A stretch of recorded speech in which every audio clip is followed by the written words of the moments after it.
We have more receipts, and this is an interesting one. Oh, I think I'm making good time. This is an interesting one. We have this stele of Thutmose III, and it provides a key insight into the text of Joshua. Let's read it. It says, "My Majesty speaks. Hear, O people of the Southland, who are at the Holy Mount, which was called Thrones of the Two Lands, Kanak, among the people, the Egyptians. It was not known that you might learn or witness the miracle of Amun-Ra before the face of all the two lands, which is Egypt. It was evening when the enemy troops came near. The guards were about to come to meet in the night to make the regular change of watch. There were 2-hour watches. Then a star came from the south of them. The like had never happened." Remember what Joshua said. Whatever happened, the standing still of the celestial bodies had never happened. Thutmose III is telling us that what happened here had never happened. We see the similarities. It beamed towards them from its position. So it means that the star is standing still at one place and it's beaming light. Not one remained standing there. Then I slaughtered them, that is the enemy, like they had never existed, prostrating them to their blood, casting them down in heaps. Now the royal serpent was behind them, with fire to their faces. No one of them found his hand, nor looked back. They had not their horses, which were scattered in plain, in order to cause all foreign peoples to see the glory of my majesty. I came south with joyful heart, having triumphed for my Lord, Amun-Ra, Lord of Kanak. He who commanded these victories, who gave the terror of me. What do we see here? In the text, an astrological phenomenon aids the Egyptians to battle against their enemies. It's described here as a miracle of light. It is said that a star comes from the south and beamed towards the enemy, making them powerless and unable to stand. It could be a comet, correct, Mr. Chauncey.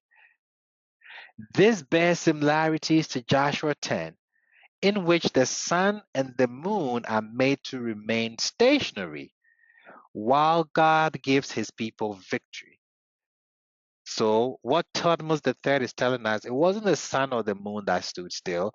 In his case, it was the star. And we are told that this was a unique occurrence, one that had not been seen before. We are told similar in the book of Joshua, chapters 10. So you see the language being used, you see the idea being portrayed. What Joshua is telling us does not make YHWH unique, more powerful. No.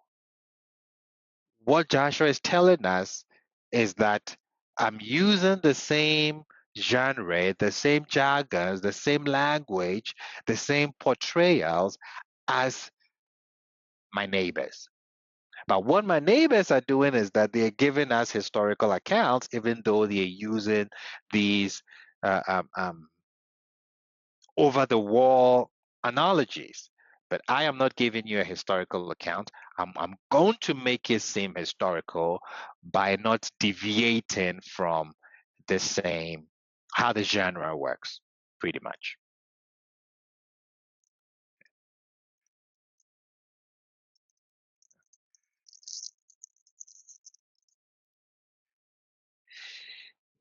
So this is how we explain, without having to make things up, what is happening in the book of Joshua, the miracles, the celestial bodies, what they're doing there.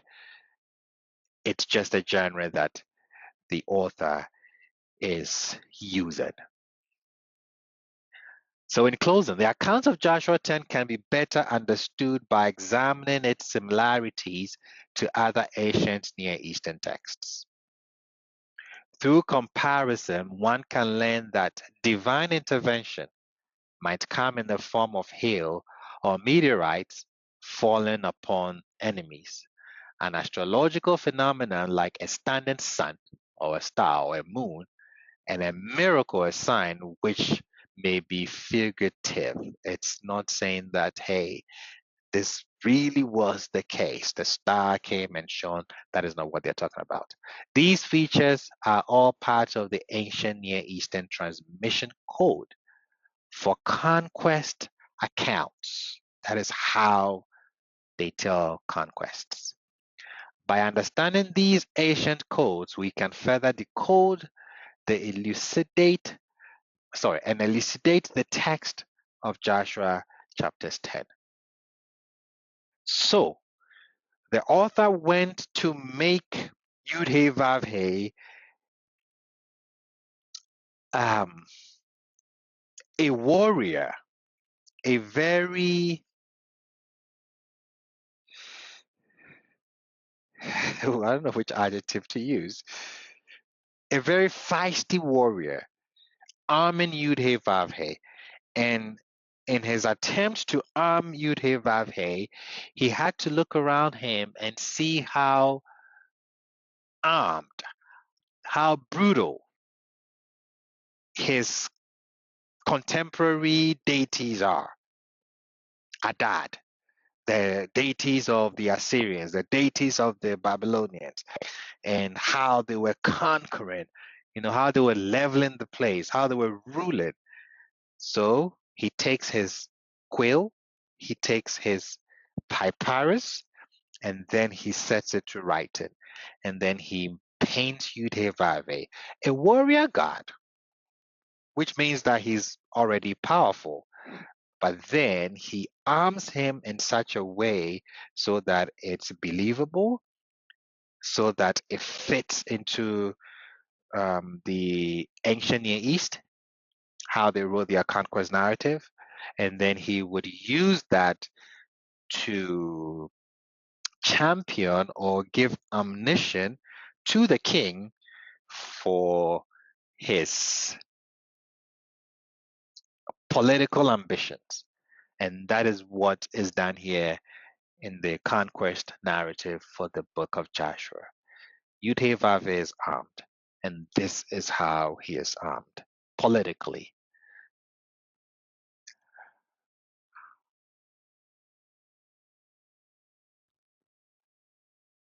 Okay, I hope you heard what I said, because someone was asking, can anyone hear Rabbi? I hope you did.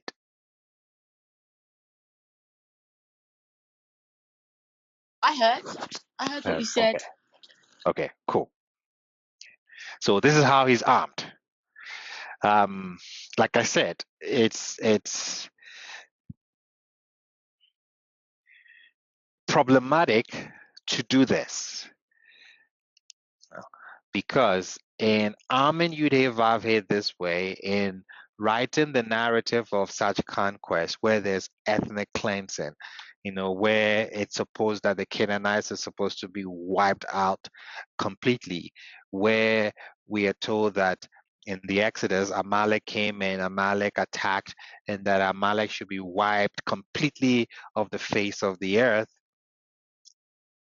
It's given people ammunition falsely to actually go and do these things, and then it's justified with the biblical text because somebody armed YHWH politically, and we've seen the consequence of that.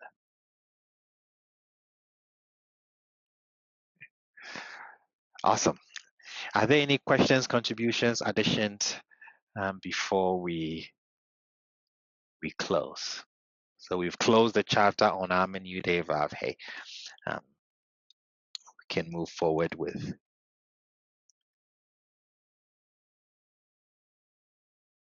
the second part of the worship of YHWH in the north.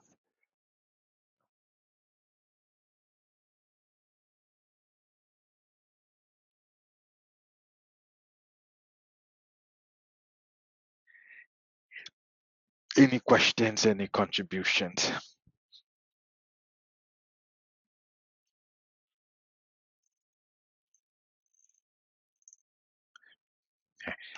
So what we're going to look at next week on the same tangent,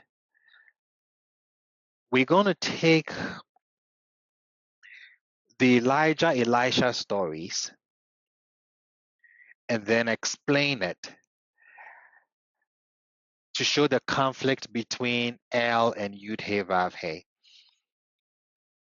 in our part 2 of how YHWH how YHWH, and rephrase that, how the deity was worshipped in the north.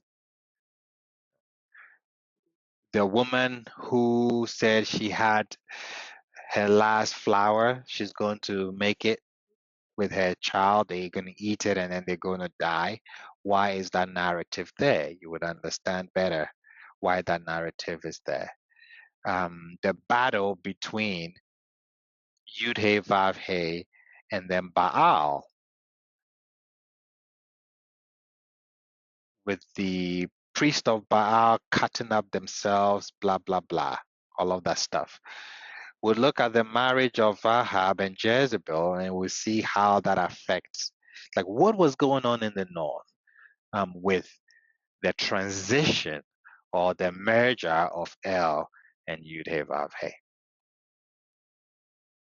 do that next week, and then we would now tackle that of the south and how they worshipped the deity.